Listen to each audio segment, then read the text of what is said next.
আমি ঢাকা দক্ষিণ সিটি কর্পোরেশনের লাই একটা পাওয়ার আইলাম অন আমারে ব্যাগে আমার অমানবিক অবিচার আজ যে আমার ঘটনা 1 বছর 8 মাসের মতো আশ্বাস দিয়ে রাখছে অমুক দিন সাক্ষী দিব, অমুক দিন সাক্ষী দিব, অমুক দিন সাক্ষী ফিরত দিব, বেতন ওভার টাইম বোনাস এগ্রিমেন্ট অন্য ড্রাইভাররা যা তুমিও তা পাইবা।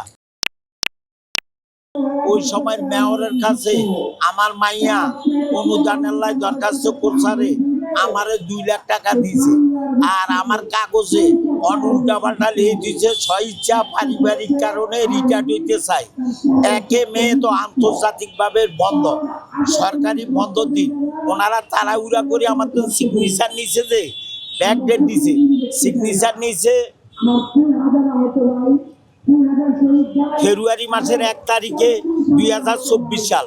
আর রিটার্নের কাগজে দেওয়াইতে আছে 1 মে, কাগজপত্রগুলো আমার হাতে আছে আর আমার মোবাইলের মধ্যেও সব কথা রেকর্ড করা আছে। ওই সময় আমি সবার দুয়ারে দুয়ারে ঘুরি, এখন সবার দুয়ারে দুয়ারে ঘুরি, কেউ আমারে পাত্তা দিতে আসে না। আবার আমারে বলতে আছে আমি এই ফাউট ড্যামারেজ দিব।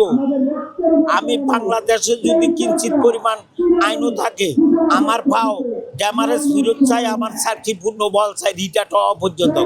আমার আগের সুযোগ সুবিধা, আগের বেতন, ওভার টাইম, বোনাস, এগুলা আমি তো বাড়ির কাম করি পাওয়ারাই না। ছাত্র আন্দোলনে যারা পাওয়ারাইছে তারপরে বিদেশে নিয়েও চিকিৎসা করেছে, তাদের ফ্যামিলির ড্রাইভার সরকার নিছে। আমি ঢাকা দক্ষিণ সিটি কর্পোরেশনের লাই একটা পাওয়ার আইলাম অন আমারে ব্যাগে আমার অমানবিক অবিচার আজ যে আমার ঘটনা 1 বছর 8 মাসের মতো আশ্বাস দিয়ে রাখছে অমুক দিন সাক্ষী দিব, অমুক দিন সাক্ষী দিব, অমুক দিন সাক্ষী ফিরত দিব, বেতন ওভার টাইম বোনাস এগ্রিমেন্ট অন্য ড্রাইভাররা যা তুমিও তা পাইবা। এই যে আমি ড্রাইভার, আমার নাম মোহাম্মদ সেলিম মিয়া, পরিবহন চালক হালকা। প্রধান উপদেষ্টা মহোদয়ের পায়ে হাত রাইখা বললাম আমি আমার ন্যায় বিচার চাই।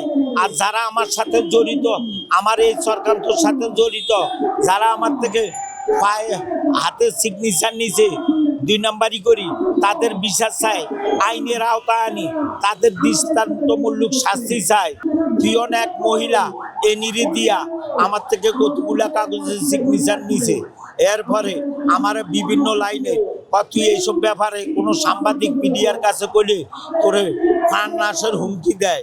একবারে একজনে মামলা করলে তুই আর কত লাখ টাকা দিতে পারবি, একটা লইয়া যায়, আমরা মামলার রায় আমরা লইয়াবো।